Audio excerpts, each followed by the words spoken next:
एखादी पेय असंही असतं जे गोड असतं, थंड असतं आणि आरोग्यासाठी उपयोगाचंही. उन्हाळ्यात घशाला गारवा देणारं, शरीराला ऊर्जा देणारं आणि पचनासाठी फायदेशीर असं पेय म्हणजे नारळ पाणी. सध्या आपण थंडावा मिळावा म्हणून वेगवेगळी पेय पितो, पण ती शरीरासाठी फारशी पोषक नसतात.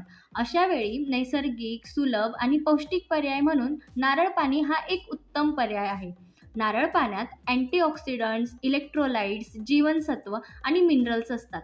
यामुळे शरीरातील द्रव पातळी संतुलित राहते.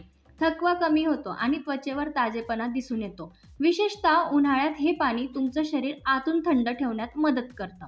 आणि जर त्यात थोडंसं लिंबू मिसळलं तर शरीर डिटॉक्स होण्यास मदत होते.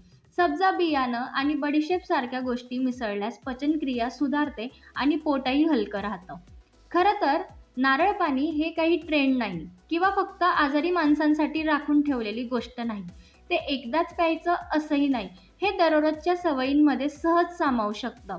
जेव्हा आपल्याला वाटतं की शरीरासाठी थोडं चांगलं काहीतरी करायला हवं, तेव्हा नारळ पाणी एक छोटा पण प्रभावी पर्याय ठरू शकतो. आपण काय पितो, कसं पितो याचा आपल्या आरोग्यावर खूप मोठा परिणाम होतो. त्यामुळे पुढच्या वेळी काही प्यायचं ठरवलं तर एकदा नारळ पाण्याचा विचार नक्की करून बघा.